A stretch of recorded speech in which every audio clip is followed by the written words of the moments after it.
Okay, thank you for joining us tonight. I'm Bradley Martin of the Library and Workroom Committee. And the initials of that are LAW. So we're laying down the law here. Okay, first thing, rules.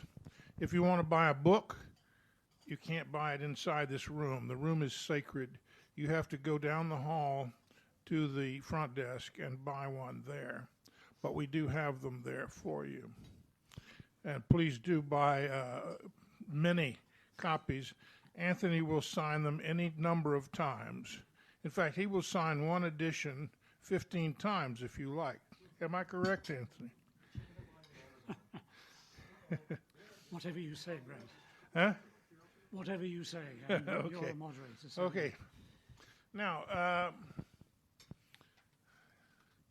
when you ask questions, which will be a little bit later, please come up to the standing microphone. I see one here, and I see you want to use that one over there? better for the camera, maybe. Either one is okay. Good. Okay, the staff will clean the microphone each time it's used. So maybe if you alternate, if you say, okay, I'm going to go to the other microphone, then you give the staff more cleaning time. Okay. Now, Anthony Rowley and I go way back. He got to Japan in the Foreign Correspondence Club in 1993. Is that correct, Anthony? It is, yeah. Yes. And in those days, there were a number of dedicated Asian news organizations. And the one that he represented was the Far Eastern Economic Review, which was the one with the British English. Okay? Although some of the staff members were Yanks, they had to adjust themselves and write convoluted paragraphs. Sorry, excuse me. All right. So, and then there was the Asian Wall Street Journal. That was my old paper, my second paper in Japan from 83 to 86. I'm not sure it even existed by 93. Had it been absorbed into the... Whoa. I'm glad I wasn't sitting in that. Okay. So anyway, and then we had Asia Week. Anybody remember Asia Week? And starting in 1995, we had Asia Times, which has been my paper off and on since then, and is once again. So we're into the specialty news business, writing for people in Asia. Anthony is now with the South China Morning Post, which is about as Asian as you can get, and writing a column. Is that correct? Correct. Okay. Now, as for his interest in the subject that we're discussing, he tells me that he got into this way before he came out here. He was working on this back. You were working on this back in Great Britain, were you not? 1962. Yeah. 62. So this man's well of knowledge goes well back. Anyway, I have read the book, and I recommend it to you. It's full of fascinating information. As I say, you can go down the hall, buy 1, 2, 3, 10 copies, and Anthony will sign them. But meanwhile, let's let him tell us what he's up to here. Anthony Rowley. Okay, thank you, Brad, for that generous introduction. Actually, I think if we left the evening to you, it would be a good deal more entertaining than my talk is going to be. But I'm the one who's booked to do this. Okay, well, that's the cover of the book, as you say. And I hope you'll agree it's quite a catchy cover. I hope it will sell on the cover, if not on the content, because I think yellow is definitely a colour that people like. But let me say that you see the title. I actually wanted to call it, from the start, I wanted to call it Infrastructure Wars, East versus West. But my publisher in Singapore felt this might be a little too aggressive, so we changed it. But even so, I wanted to keep the idea of a combat in the title, because there's no doubt in my mind that the fierce competition that's developed between East and West over infrastructure building in recent years is part of a wider power play. You could say it's a struggle for economic and strategic advantage. The way I put this in the book is as follows. I say we are in the midst of a global infrastructure war. The conflict does not make headlines, and most people are unaware even that it's happening. Yet the outcome of this battle will go far to determine which nations emerge as winners and which as losers in the battle for strategic and economic supremacy. And then I add, unless Western societies wake up to the reality of the infrastructure war and the fact that they're in danger of losing it, victory will likely go to emerging nations led by China, where infrastructure is a national priority, and not to developed nations like the United States and certain European countries where it's been given much lower priority in recent decades. Anyway, we agreed to compromise, and we called it Foundations of the Future, the Global Battle for Infrastructure. Actually, I think this turned out to be quite a good compromise, because it also emphasises the key importance of basic infrastructure as a foundation of social and economic activity. The word infrastructure, after all, means underpinnings or foundations. But you may wonder why anyone would want to write a book on infrastructure. I mean, it has to do with things like sewers and drains, and there's nothing particularly romantic or sexy about either of those, essential though they are. But I think infrastructure is also about magnificent feats of civil engineering.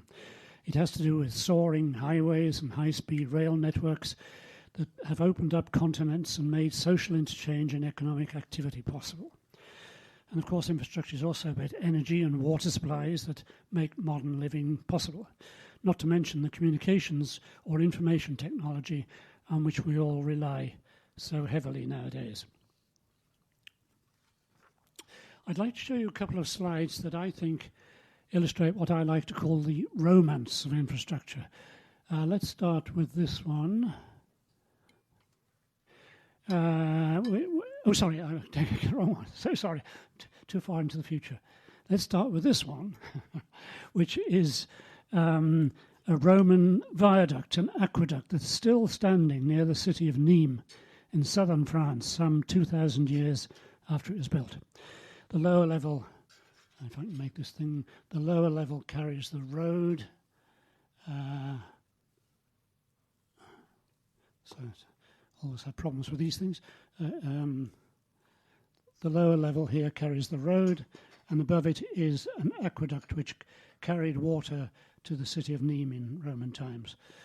The ancient Romans, of course, were one of the great infrastructure powers of the past, arguably the greatest, and their long, straight highways fanning out across Europe enabled them to maintain strategic control over their vast empire while opening up many other countries to civilization and commerce. China admittedly pioneered the legendary Silk Road, which stretched from Xi'an in China to the Mediterranean for over 1,000 years, but that refers to a route rather than a highway as such.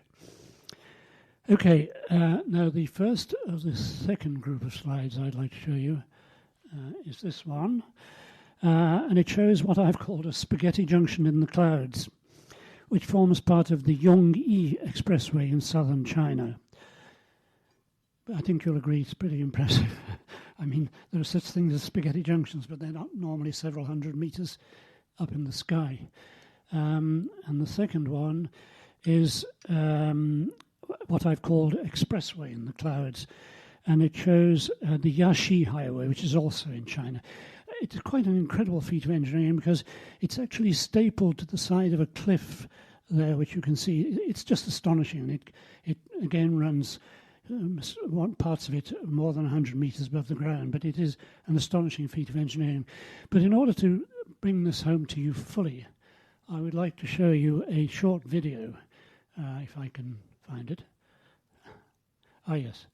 Okay, now this again is the Yashi Highway that I mentioned before, And it starts off in a fairly pedestrian way, but if you watch, after about 3 minutes, it really is truly an astonishing feat of engineering.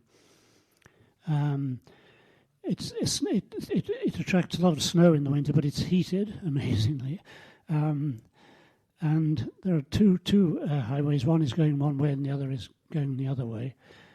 Can you see clearly this one? Oh, wait a minute. I can make it bigger, I think. Oh.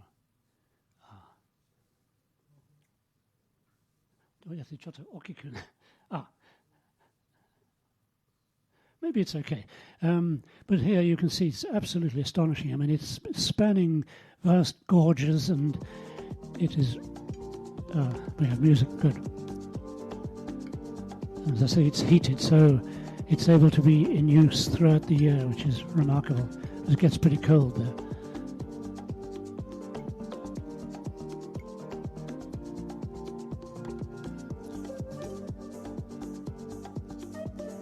And again, you can see it's pretty vertigo-inducing, some of this. It is quite astonishing.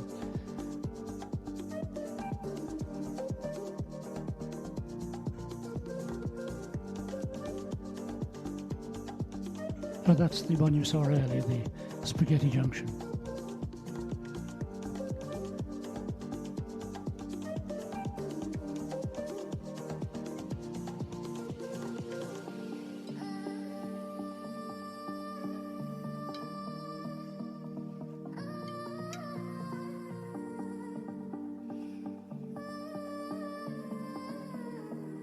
I haven't figured out myself exactly how this was built. I think sections must have been lifted in by helicopter. It's the only way I think it could have been done. I should know, but I don't, I'm afraid. Yeah, that's where it comes down to earth. Wow. But I think you'll agree that's quite impressive. Okay, well, by the way, that highway you've just seen has 270 viaducts and 25 tunnels. And what makes it unique is that, according to the China Daily at least, with each kilometre, the roadway ascends 7.5 metres. If they didn't do that, you'd have a kind of switchback type road, but as it is, it's a very gentle rising. So I think you'll agree these represent pretty staggering feats of civil engineering. But infrastructure is obviously not just about the romance of stunning highways or high-speed rail systems. Some of these act as the vital arteries of so-called supply chains on which global production of manufactured goods is critically dependent nowadays, and China is at the centre of the supply chain web. And infrastructure is also about rural roads, urban streets, metro systems, sewers, drains, power supplies, and so on. And so, you know, it covers a very wide field of activity. And a man called Amar Bhattacharya, who's a Brookings Institution professor and a former World Bank official, was one of the many experts that I talked to in researching the book. And he said that, quotes, "Coming decades will see a unique structural change in the global economy, and infrastructure will have a key role to play in this change. Strategic changes will radically shift the global balance of population and power. Over the next 20 years, the world will need to double its infrastructure stock, involving total spending of $80 or $90 trillion. That's 80 or 90,000 billion dollars. And some 60 or 70% of this colossal sum will be needed in emerging economies, including China and India, to finance their transition, or their continuing transition, I should say, from developing to advanced or even superpower status." Infrastructure, although some people say that it really can be a waste of money, it's actually a key driver of economic growth. For example, Jin Li Chun, who's president and chairman of the Asian Infrastructure Investment Bank in Beijing, said to me that there's clear evidence of a link between infrastructure investment and economic growth. And the former dean of the Asian Development Bank Institute here in Tokyo, Naoyuki Yoshino, believes that economic growth and investment in infrastructure go hand in hand. And likewise, the G20 group of advanced and emerging economies have described infrastructure as being the key driver of economic growth and prosperity.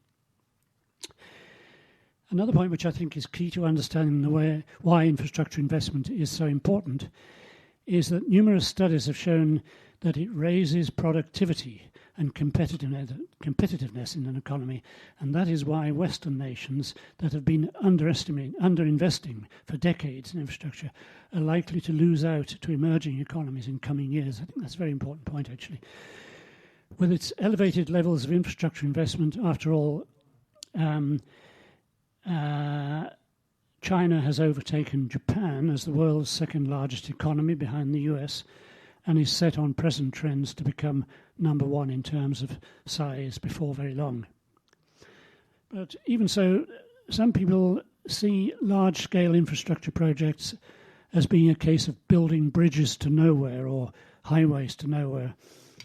China, for example, is accused of doing this now, and Japan faced similar charges in the past when it invested in arterial highways and Shinkansen systems.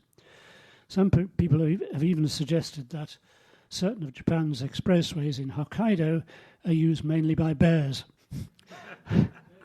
But what China is doing now is definitely not about catering to the needs of bears or even pandas for that matter. The Belt and Road Initiative, which of course you all have heard of, or BRI, B-R-I, which was launched in 2013 by China's President Xi Jinping, is all about connecting that vast nation of 1.2 billion people with the outside world and linking the Chinese economy with those of Europe, Central Asia, and many more beyond. So when people talk about China's strategic aims in building the Belt and Road, it should be remembered that this means extending its supply chain network for economic reasons, rather than constructing, as the Germans did, autobahns for military purposes in the early 1940s. In the 30s, in the run-up to World War II. Some people, wonder why China would want to link overland with Europe when there's little in between in the way of markets and developed economies in Central Asia. That's quite a good point. The answer to this, I think, is twofold. China essentially wants to link its industrial heartland, which is moving increasingly to the west of China, to the European industrial heartland, which is moving increasingly to the east. And infrastructure is essential to the supply chains that will link these production centres in the way that, for example, interchanges between Volkswagen, Germany, and its Chinese plants regularly exchange assemblies and parts. Now, there's a daily traffic between Volkswagen in Germany and plants in China, and that applies to other companies too. So already there's a lot of activity between China and Western Europe. And of course, industrial production and markets are growing among Central Asian countries, not least in Kazakhstan. So it's reasonable to suppose that the Belt and Road highways and the railroads will not always be passing through a sparsely populated wilderness. Here is wait a minute, let me find this. Here is a slide.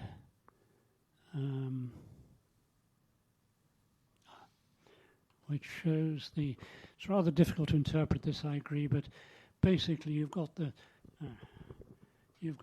land highways which are going from China all the way into Europe, and that's the land belt, if you like, or the land road, and this is the sea routes, which is called the maritime belt. But it's an incredibly complex and comprehensive plan. I think it's quite incredible, frankly. And, there's a lot of doubt about whether it actually ever will be completed. I would put my money on the fact that it will be, in fact, but we can come to that at question time. The Belt and Road Initiative, or BRI, sorry, I've covered that. Okay. So as I was saying, some people wonder why China would want to do that.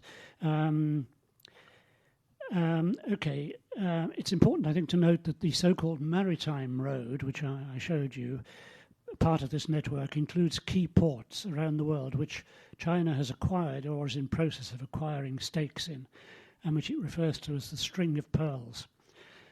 I mention the ports because I'm sure some of you, perhaps all of you, will realise that some of the ports acquisitions have become the subject of controversy, not least in the case of Sri Lanka's Hambantota port, but more of that later. the outside world heard of the Belt and Road Initiative, or it was actually originally called One Belt, One Road, was, as I said, in 2013 when Xi Jinping announced the creation of a semi-global network of road, rail, air and sea linkages, plus energy and communications networks. Xi's plan envisaged land and sea links stretching right across Asia and into Africa via the Middle East. This was later expanded to embrace Latin America and even more far-flung regions of the world, such as the Arctic, where, from the point of view of sea routes. There seems to be no limits to China's ambition on the Belt and Road. But if you don't have a vision, how are you going to achieve it? The three routes proposed were the north, central, and south routes. The northernmost routes will pass through Central Asia and Russia into Europe. The central route through Central and West Asia to the Persian Gulf and the Mediterranean, and the southern route from China to Southeast Asia via the Indian Ocean. Those are shown on the slides, but I agree it's not necessarily a very easy slide to interpret. And all this involves linkages which stretch across no fewer than 70 countries, 70. The BRI, the Belt and Road, is also supposed to include energy pipelines, and precisely what it does or does not include seems to be a bit of a moving target, as is the overall cost of the mega project. But that's perhaps understandable, I think, given the sheer scale of the project. At question time, I can come to cost if you're interested. Okay, well, Xi Jinping declared that, China wished to build bridges, quotes unquote, between China and Europe. And he was not talking simply metaphorical bridges, but physical ones too. It was a bold vision, matching and surpassing the infrastructure achievements even of the ancient Romans. Some people acknowledge the visionary aspects of China's plan. For instance, Kent Calder, who's well known at this club, and who is head of the Reichauer Centre for East Asian Studies at Johns Hopkins University, noted that the Belt and Road will, in his words, quotes, develop infrastructure across a continent that historically has not been economically integrated and which has conspicuously lacked infrastructure. And Bhattacharya, whom I mentioned earlier, said that the BRI, the Belt and Road, is to the 21st century what Rome was to Europe. Rome, he said, was the imperial power that built connectivity of Europe in a way that has endured over millennia. In a similar way, he said, what China is aspiring to do is build connectivity, which recognizes that China is going to be an economic power in the 21st century. I think everyone would accept that that's the case. But by no means everybody was offered praise for the Belt and Road. In fact, many people were critical or even downright hostile. If I can summarize their reaction to the Belt and Road, it was that China was an upstart economic power, although that's rather amusing, I think, when you consider China's very long history, which was trying to recover its imperial role and foist substandard infrastructure on developing countries in the process. Well, other countries reacted defensively and even aggressively. The Belt and Road Initiative was criticised as an alleged example of Chinese economic and strategic neo-imperialism as a form of debt trap diplomacy, and at a rather more mundane level as a covert means for China to export its surplus construction and production activity. I don't know whether any of you recall a speech by Mike Pence, the outgoing, hopefully, Vice President of the United States in 2018 at an institute in the US, when he launched into an incredible attack on the Belt and Road Initiative. It was quite extraordinary. And the thing is that, people's resentment at China's perceived presumption has been made worse by the launch in 2015 of the Asian Infrastructure Investment Bank, or AIIB, which is based in Beijing, and which was widely seen as a Chinese-controlled captive institution designed to raise money for financing the Belt and Road. There's possibly some truth in this assertion, but in reality, China launched the AIIB largely in order to give Beijing a more powerful, quotes, voice, unquotes, in international economic and financial affairs, and to extend China's soft power, as I explain in the book.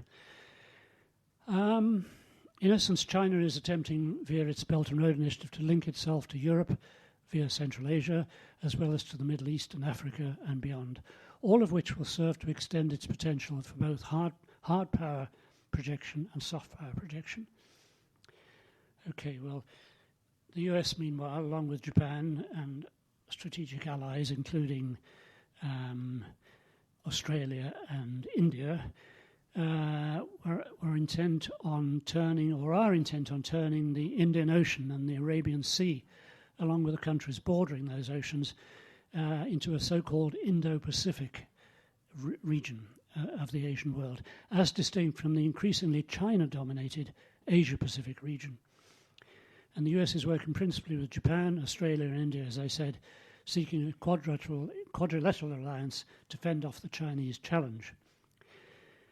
After China made the initial announcement of its Belt and Road Initiative in 2013, Japan responded by exploring the possibility of developing a similar transcontinental network with India and other partners.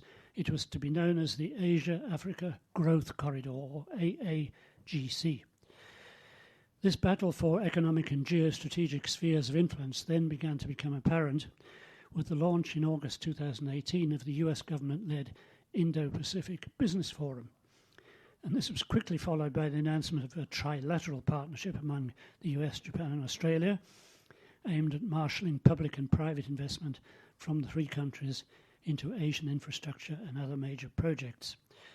And it also signalled attempt by the United States to assert the primacy of US-style private enterprise over Chinese state capitalism.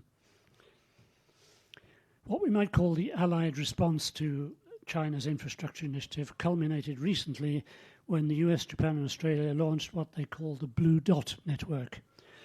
This is designed, quotes, to provide assessment and certification of infrastructure development projects worldwide on measures of financial transparency, environmental sustainability, and impact on economic development, with the goal of mobilizing private capital to invest in broad. So as you can see, the battle for infrastructure does exist, and it's been joined in earnest, I think, and I don't think it's going to end anytime soon, unfortunately. But so much better if everyone could cooperate, but that seems a rather distant prospect.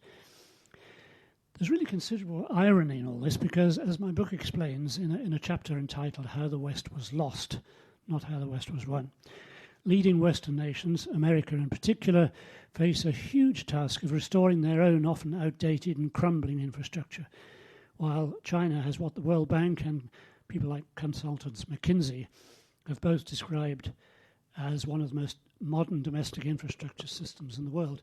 And I'd like to switch here to a, if I can find it, to a, oh yes, here we are.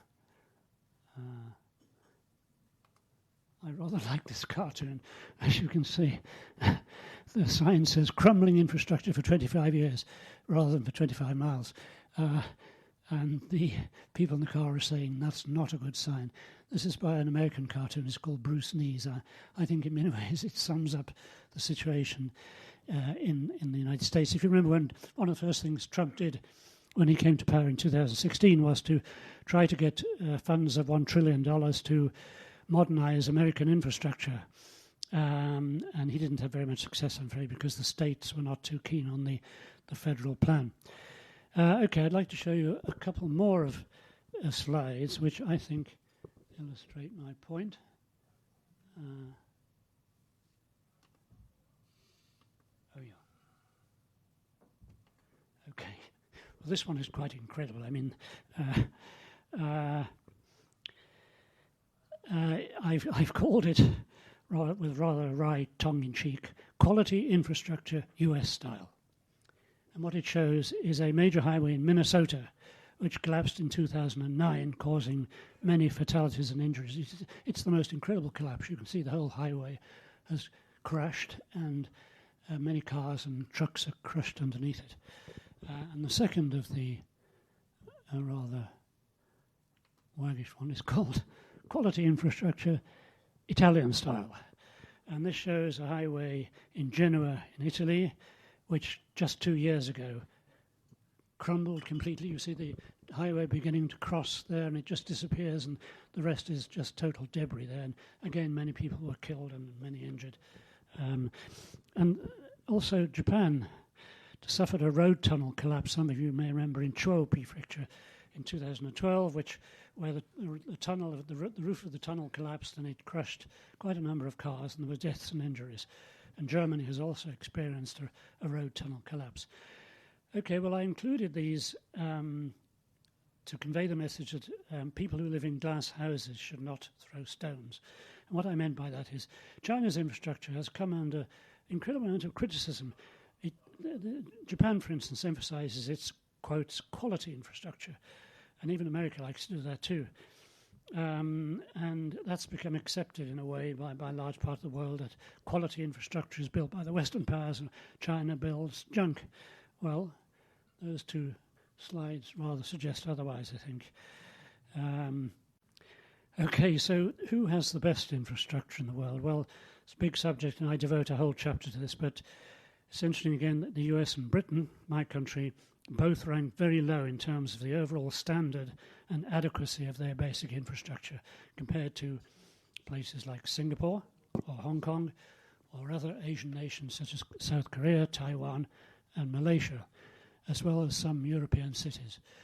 Japan also needs very substantial investment in infrastructure, especially urban infrastructure, a lot of which was built after the war and is decidedly showing signs of aging. Okay, there are a couple of slides here which I'll dwell on only briefly. They show, this one shows, this shows where the infrastructure spending is most needed. So it's most needed in roads there, as that left bar shows. And by the way, the difference between the black bar and the total height is, at the moment on current trends, this can get financed. In effect, there's a huge gap of some $10 trillion, which is not going to be financed unless finance comes from other sources. And next to that is electricity, and next to that is rail, followed by telecoms and water, and the two smaller ones are airports and ports. Okay, the other slide is... the same slide, sorry. The other slide is... this is the needs. What's interesting here is that the needs are huge in Asia, and that may seem to contradict what I've said about the Asian countries some of them being relatively advanced in infrastructure. But the fact is that Asia has been growing at an incredible clip, as you know, for 20 years or more, and it's assumed that it will continue growing at that rate or wanting to grow. So there's a tremendous infrastructure gap to be filled in Asia.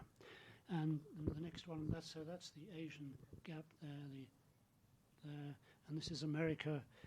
The needs actually are a lot less in money terms, but that doesn't mean they're small, it just means they're less than Asia. And again, the funding gap is quite large in the case of the United States. Europe comes next, and Africa, and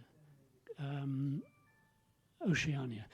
By the way, I think that gives a slightly distorted impression, because Africa is going to need huge amounts of infrastructure, there's no doubt about that, if it continues its present rate of growth, which hopefully it will. So the African needs may be a lot larger. But why should it be that some of the world's most supposedly advanced economies rank so low in league tables of infrastructure provision and the quality? It's a very long story, which I've endeavoured to condense into one chapter in the book. But basically the story is, I think, about how private savings in Western countries, which amount to some $300 trillion according to the World Bank and the United Nations, are not being channeled effectively into infrastructure, especially investment of a long-term nature, which is what infrastructure is all about. And on top of that, there's been a bias in recent decades against state sector provision of infrastructure and in favour of the private sector, which has meant that it's difficult to mobilise private capital in support of infrastructure. I'm more than happy to talk more about this if you're interested. I'll just say that in 1994 I edited the World Bank's World Development Report on infrastructure, and the first day I arrived at my desk in Washington, I said to the staff director I was answerable to, okay, well, why don't we have an inventory of global needs for infrastructure and how much the state will have to provide and how much the private sector. And he grinned at me and said, Anthony, we can move the furniture, but we can't move the walls. And I what? And then I got it. What he was saying is, it had already been decided by the powers that be in the World Bank and their masters in the American government that private sector was going to do it, and the state was definitely not in favour. So you don't talk about the private. You don't even mention the state sector. Anyway, I was rather taken aback by that, but I did my job and walked away with my $10,000 after a month, which was enjoyable. Okay. Meanwhile, the infrastructure financing and building challenge threatens to increase massively as a result of COVID-19 pandemic and because of climate change. The pandemic has laid bare the inadequacies of medical facilities when it comes to dealing with pandemics, and boosting those facilities, not least sanitation, is going to involve very considerable amounts of money and effort. And as for the impact of climate change, it's going to be huge. Making infrastructure proof against floods, typhoons, multiple natural disasters is likely to involve trillions of dollars. That's not my estimate, it's various specialized estimates, over and above what is already planned, as the ADB, Asian Development for One, has reported. So infrastructure is a very big subject, and I'm afraid I've only been able to scratch the surface of it this evening. There's a good deal more in the book, however, a chapter on how infrastructure fits into the universe of sustainable investment, which is a very sexy subject, a very big subject nowadays. The message I've tried to convey in the book is that we in the West in particular need to pay a lot more attention than we have been doing to infrastructure and to long-term investment in general. We need to consider the implications of infrastructure shortfalls, funding shortfalls, not just in terms of how much it might raise our tax bills, but also we need to start questioning whether the financial institutions to which we entrust our savings are really capable of closing the infrastructure funding gap, or whether we need to rethink market approaches to the problem. Well, that's rather brief, I'm afraid, but I hope it's stimulated some thought. Thank you very much.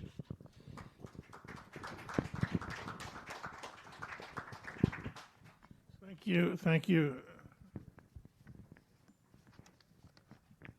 you. Can you hear me? Thank you, Anthony.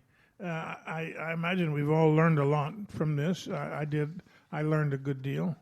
I could ask a question, but I think I'll start with the rest of you folks and let you ask questions.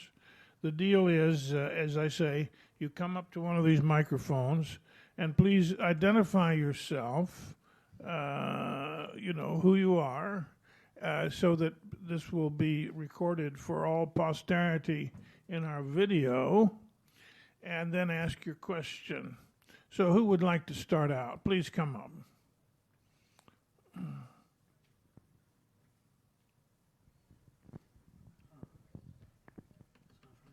Yes, hello. My name is James Cole. I work between the U.S. and Japan, and I'm here now as a refugee from COVID and working remotely in the U.S. Anyway, my question is, I remember when I was a young student, and the U.S. was rapidly building infrastructure, interstate highways, etc., brand new. And then some years, I was an intern at one of the labs, and a wise Egyptian student, many years my senior, said, well, come back in a few years. He said, in my country, too, we build all these nice things. But then in a few years, they're covered over by the desert. He said, come back in a few years and see what this road looks like. And indeed, I did come back in a few years, and it was full of potholes. So my question to you is, I'm really glad that China is investing in all this infrastructure. I think it's great. I think it ought to challenge the West, challenge everyone. But how does the cost of maintenance compare with the cost of building anew? Because I think that's the key question, that you can build a lot of nice things, and maybe building them new might be relatively cheaper than actually maintaining them over the long run. You know, the bridge, you've got to maybe tear it down and repair all those rotten pillars, etc. So what is do you have a comment about that or answer to that? Yes, I do. I think you're absolutely right. It's a very good point, because maintenance of infrastructure does cost a lot of money, and it needs funds to be put aside in advance to cover that. And unfortunately, not all countries. As a man called Hiroshi Watanabe, who's a former vice finance minister here and was head of what's called JBIC, the Japan Bank for International Cooperation, for many years, and so he does know. But he said that the problem is that many of of course, if you're a dictator, you expect to stay in power for many years, although you can't guarantee that. But where you have democracies, many leaders are very happy to build infrastructural projects for which they get lots of kudos, and then in a few years' time they're gone, so they don't care. But I mean, this need is recognized now, and it comes under the heading, I think, what I said was sustainable investment in infrastructure. You do need to build into your costs an assessment of how much money it's... And I think increasingly that is being done. I mean, the ADB, Asian Development Bank, for instance, came up with two sets of estimates in 2017. One was $22 trillion needed between now and 2030 for infrastructure if you just build it and leave it to the desert or whatever. And another was $28 trillion, and that was allowing for proofing infrastructure against floods and things like that, but also setting aside sort of amortization. So, yeah, you raise a very good point, but it is being addressed, I think. Now, whether it's being addressed by the AIIB, personally, I think it is. I mean, one thing I've been very impressed by is Jin Li Chun, who is the head of the AIIB. Apart from anything else, he's a Shakespeare scholar, so even though he's Chinese. But, you know, everyone thought that the AIIB was going to be a sort of fly-by-night organization and it would disappear after a few years. But in fact, he's been proceeding very carefully, getting AAA ratings for the AIIB because it raises bond funds on the international markets. And he's employing staff from Washington, from all various parts of the world, and really trying to build up a team which knows about these issues. So I think the image of China as being a lot of barbarians who are just throwing up infrastructure in Africa, whatever, is not quite accurate. So, All right, thank you very much. Okay. Thank you. Any more questions? Who's next? Yes, sir. Brad? I suggest you try that one over there if you can. No, this one's clean. Okay. She beat you to it. Thank you, more like sir.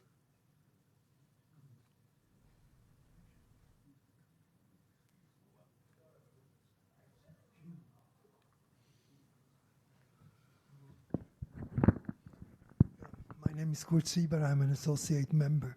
I have two questions. The first one relates to the financing. I mean, wherever we go in the whole world, there is a shortage of funds. Have you in your book kind of find it at least a direction in which we should get those funds? That's question number one. Question number two is, to what extent can be the new investments in the infrastructure be connected together with the solution for the climate change? Thank you. The first question, it's obviously a very big question, the financing. But one of the problems, of course, in market economies is that there are so many different financial institutions, and it's very hard to coordinate them in pursuit of an objective.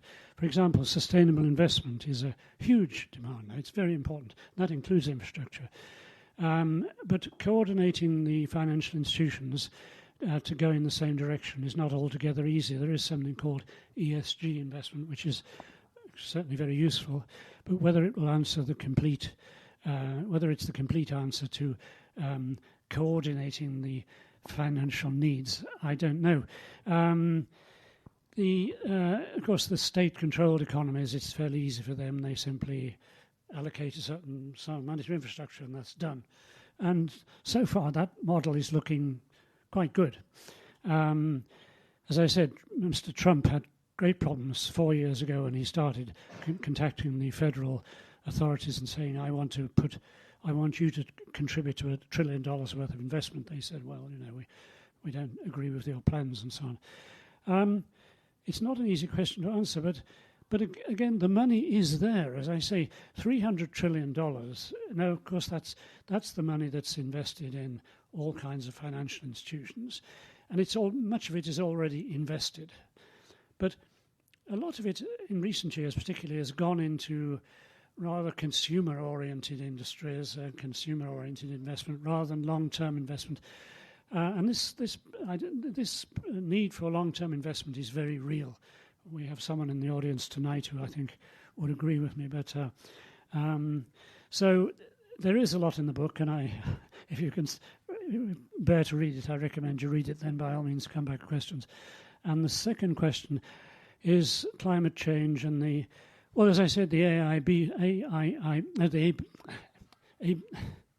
Asian Development, ADB, they all begin with the ADB, for one, has done estimates.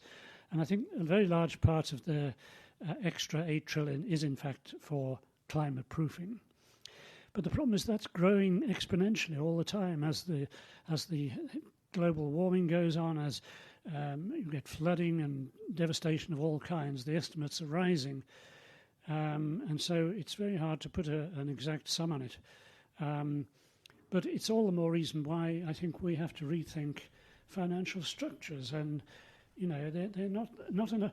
I mean, the financial industry attracts a lot of people, good brains, who, in my view, often get into things like what were the things that brought about the collapse in 2009, the global financial crisis. Very fancy, very elaborate financial instruments.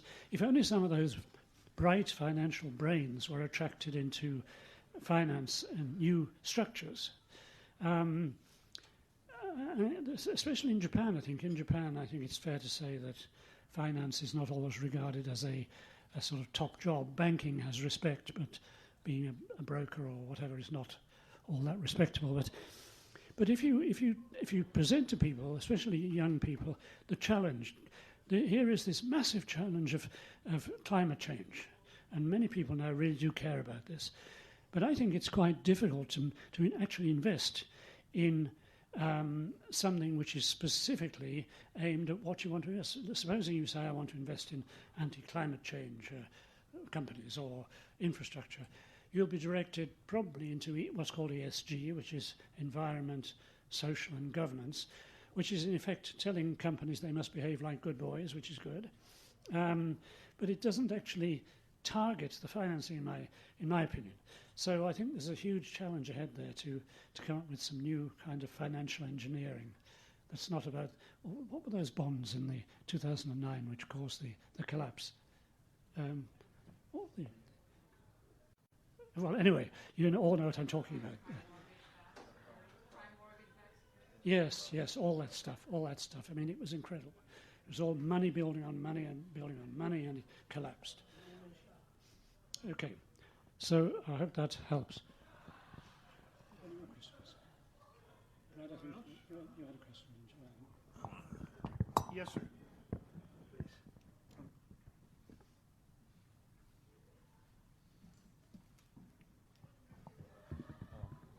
Many thanks for the presentation. My name is Nikolai Murashkin. I am a researcher at JICA Research Institute. I'm quite interested in infrastructure as a topic. I have two questions. Well, first one is, in your book, you seem to be talking about nations. Is there a subnational level there in terms of players? Like, do we just say China and it's a monolith? Or are there people like Jin Lichun has his own idea of things because of his ADB background or Shakespeare background, and maybe people at China Development Bank or elsewhere or somewhere else in China have another idea? So like how much of a monolith is that sort of decision making? Maybe do sovereign wealth funds have different ideas from the governments where the sovereign wealth funds are located? And I mean, is that an important thing? that sort of possible difference in approaches. That's question one.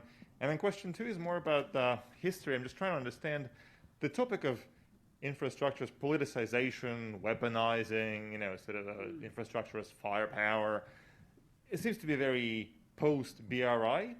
So given, your experience in the field, you mentioned the World Bank in the early 90s. Was infrastructure just less politicized, less geopoliticized before BRI? How come it sort of wasn't as much of a big geopolitical thing and was more treated as a sort of macroeconomically defined subject? Does that make sense? Thank you. Well, on the first question, the sort of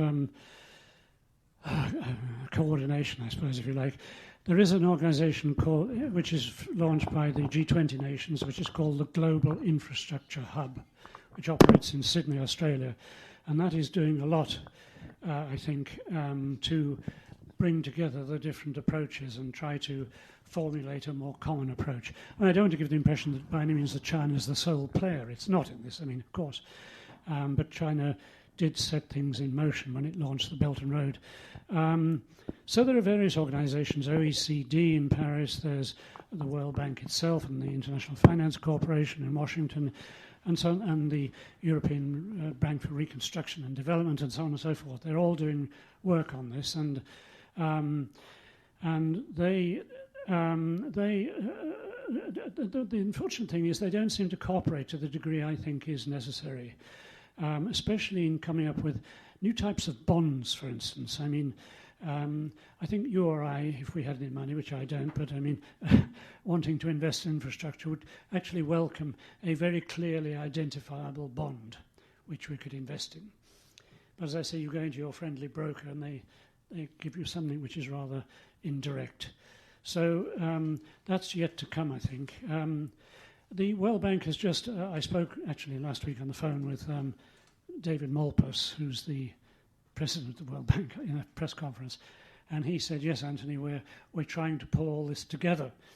But he did, when I asked him whether China was part of this, he said, well, I'd rather not talk specifically about who's involved. But unfortunately, the world has split into these two camps, basically. One is China, which of course had huge export surpluses and which could afford to invest them in this astonishing infrastructure. And the other is the rest of the world, really. But of course, the rest of the world tends to follow the US/Japan/Australia/India to a certain extent. The second question, I have to apologize, it's completely escaped my memory. Sorry. Yeah, so the politicization of infrastructure before Belt and Oh, I see. How much of a geopolitical thing was it? Well, the United States built a tremendous amount of infrastructure in the past, in the 70s and so on, and it was very well funded and well engineered. But after that, interest lagged. But also you had this economic neoliberalism. You had Reagan-Thatcher era, and at that time it was assumed, I think wrongly, and I said so, by the way, I said so in Washington at the time. People say, you're off your head, Anthony, but I wasn't off my head, sorry, in thinking the state will have to come back. If only as a catalyst. The state doesn't have to do everything, but you need guarantees in infrastructure, essentially. People are not going to invest money unless they have some kind of guarantee, because their terms of their pension funds or whatever won't allow it. So you need at least state bodies or semi-state bodies to act as a guarantor.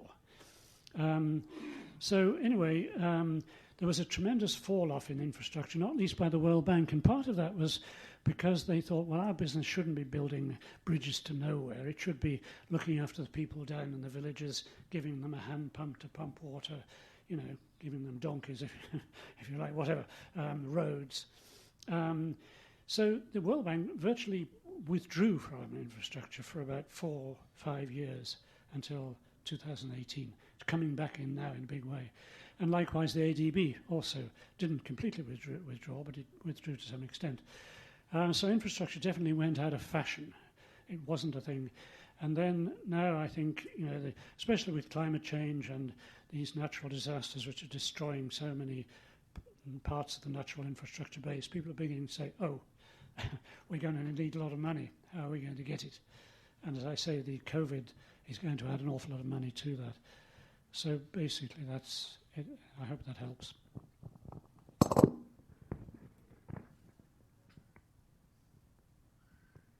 Okay, I'll ask one. Oh, are you okay? Please go ahead. Yes. Ah, this man knows about finance. Thank you very much, Mr. Anthony. My name is Shunsuke Tanahashi. I'm a head of Japan of some, private equity and infrastructure investment fund.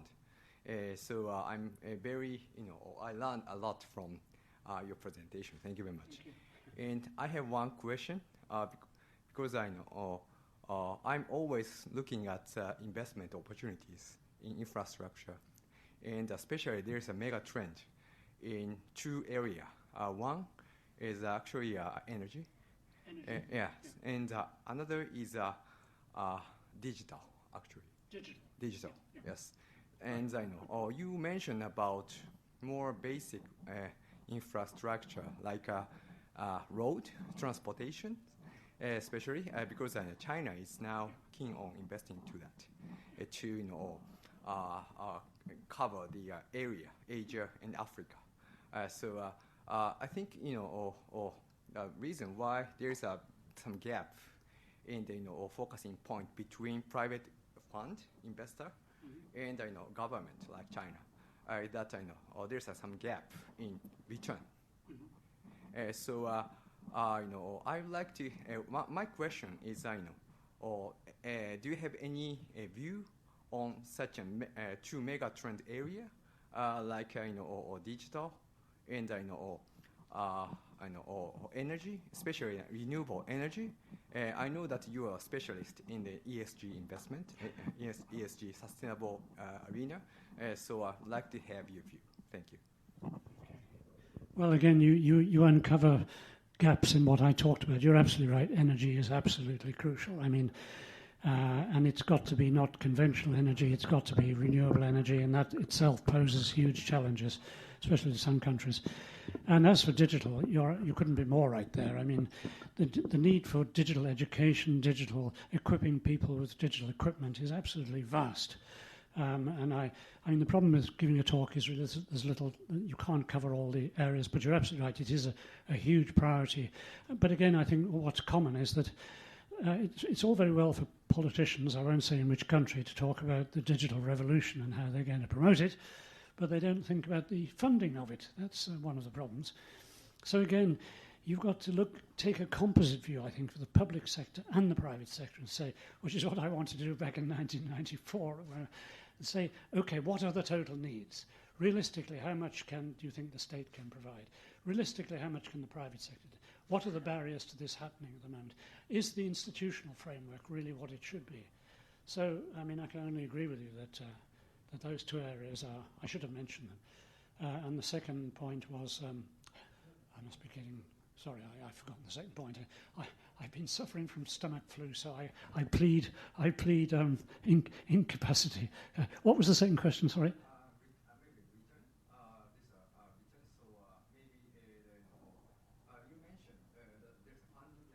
Yes. Between the necessary Yeah. demand of fund and actually supply of the fund. So Hmm. because the reason why there's a gap is I think gap of the return. So any view about the return of the infrastructure project? Yeah. Well, the funding gap is enormous. It runs into many trillions of dollars, possibly tens of trillions of dollars. There are different estimates, but all this is in the book. But how is it going to be closed? I mean, I mentioned this sum of 270 to 300 trillion, which the IFC and the United Nations have produced. That taken to be the amount of savings. But of course, you can't just pull that out of existing investments. So which existing investments are you going to take it out of? Have we been, for instance, over-financing things like Apple and all these amazing tech companies? I mean, the stock market breeds off these, and the prices, I think, are commonly agreed to be over the top. So we need to take a look at, I'm not dodging this here, but okay, so how much of this $30 trillion realistically can come? There's a very good man called Neil Gregory at the IFC, by the way. Do you know him? Yeah. He's very good on some basic research on this, and he's working on it now. But so how much money can we take out of existing investments? How much do we need people to increase their savings? How much of it should be tax finance? How much of it should be left to the saver and then it's channeled via financial institutions? China might think that it should go basically through the tax, although financial institutions are growing in China, and so their role is also growing, so they will play a more important. I'm sorry that's not a completely satisfactory answer, but I think it leads into my point that there's an awful lot of interesting work to be done here on how it's going to happen, because we all say, oh, climate change, yes, it's coming, but don't worry about that. It's coming fast. And if we don't want to find ourselves overwhelmed by it, I think so it's a matter of politicians, it's a matter of the financial industry. Your company, I think, Partners Group, has done quite a lot of excellent work in these areas, but coming together, and we need a new forum, basically. But I don't see at the moment any new forum which exists to do that. Have a super conference saying the world faces disaster, I'm using, climate change is coming, flooding, forest burning is coming. We can't cope with pandemics, and there are going to be more pandemics. What are we going to do? So let's draw a plan. I mean, the United Nations back in 2004 drew up the Sustainable Investment Goals. Those are very good. They identify 17 different areas where money needs to go. And that was a terrific achievement in my view, but then they didn't follow it, because what I think should have happened was that you should then have said, okay, here are these 17 areas, whether it's poverty reduction, whether it's climate change, whatever. How are we going to finance them? Do we form special corporations that can sell securities to the public? Might be one way of doing it. But for some odd reason, the United Nations allowed its attention to be diverted completely to ESG. ESG is a good thing in some ways, but I don't think it's the whole answer. But no. So, yes. Have I answered the question? Or if you've got a further question, please ask. Yeah. By the way, there's one thing I did want to mention, because I'm surprised nobody has asked it, and that's very quick. All these accusations against China of debt trap diplomacy, it's called. Or actually, when Mike Pence used the word, he actually just said debt diplomacy, and other people have added debt trap. But basically, it's supposed to work like this. China spots a strategic port in Sri Lanka, and so they say, okay, we want this. So we go along and we say to the Sri Lankans, why don't you borrow $100 million or whatever? And so they borrow it, of course. And then they get into debt. They can't repay. So then China says, oh, I see. Well, sorry, in that case, we'll have to take over the port. There are other examples. Malaysia's one. But it's just far too simplistic, that explanation. To begin with, it's not a debt equity swap, as some people. Because in the case of Sri Lanka, China has signed a very long-term lease on the port. They haven't actually taken it over. But when I talked to, again, Hiroshi Watanabe, who is really very good on these things, he said it's a matter of lack of due diligence in China. What he meant by that was you've got the Export-Import Bank, you've got the Development Bank of China, and they all go rushing off to the Sri Lankan government and they say, can we lend you some money? And so the Sri Lanka says, yes, thank you. And one doesn't know how much the other has lent, and so the total exposure is not known until it becomes too late. And on top of that, Chatham House in London, the Royal Institute of International Affairs, had a very interesting presentation a couple of weeks ago, which I took part in via webinar. And there were two people there, both senior academics, neither was Chinese, and they said, well, look, in the case of Sri Lanka, one reason why the government took the loans was they'd spent some of the money they didn't want to talk about. So they used those loans to prop up the balance sheet. And in the case of Malaysia, Najib, who was then the Prime Minister, had been, well, I better be careful what I'm saying, but let's say his hand was in the till. with the Sovereign Wealth Fund, and he had taken money out of that, so he borrowed money from China to fill the gaps in the Sovereign Wealth Fund. And fortunately, when Mahathir took over again, Mahathir, he went in and demanded that the whole thing be renegotiated. But what I'm saying is that the debt trap diplomacy is a bit of a, it's a bit of a false trail, really. Sorry. Yeah. I'm taking over your function. I'm sorry. Huh? I'm usurping your function. Yeah, once again. Well, we have covered a lot of the world by now. I think there would be a moment now to think a little bit more about Japan. What is your view of Japan? I mean, there were 2 points mentioned, one energy, the other one digital. And Japan is, I'm almost tempted to say, hopelessly behind on both areas.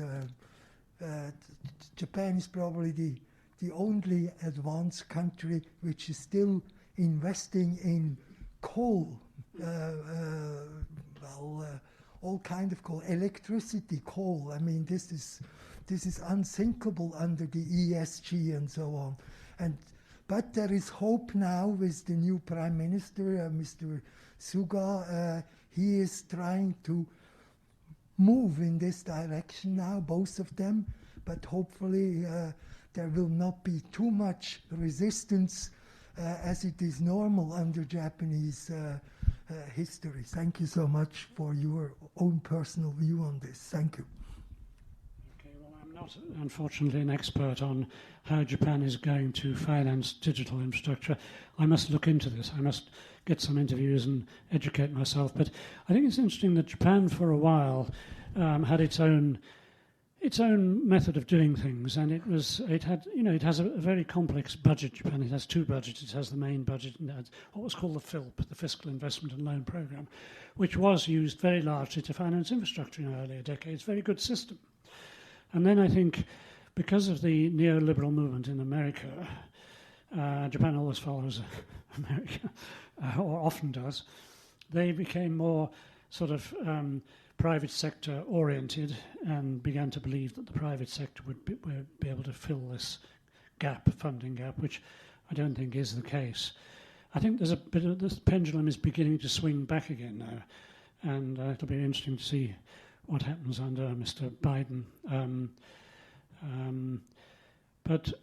Sorry, I can't give you really a satisfactory answer to this. I don't know how they're going to fund there, but I do think that Japan was too far influenced in the direction of market solutions for many years, and it lost its grip on, getting things done under the more state-oriented.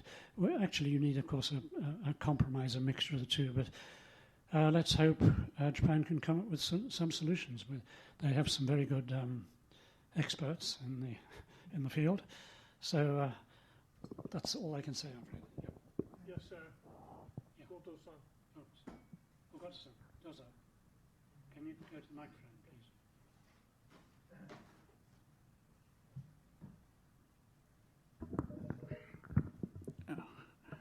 please? Mitsuya Goto,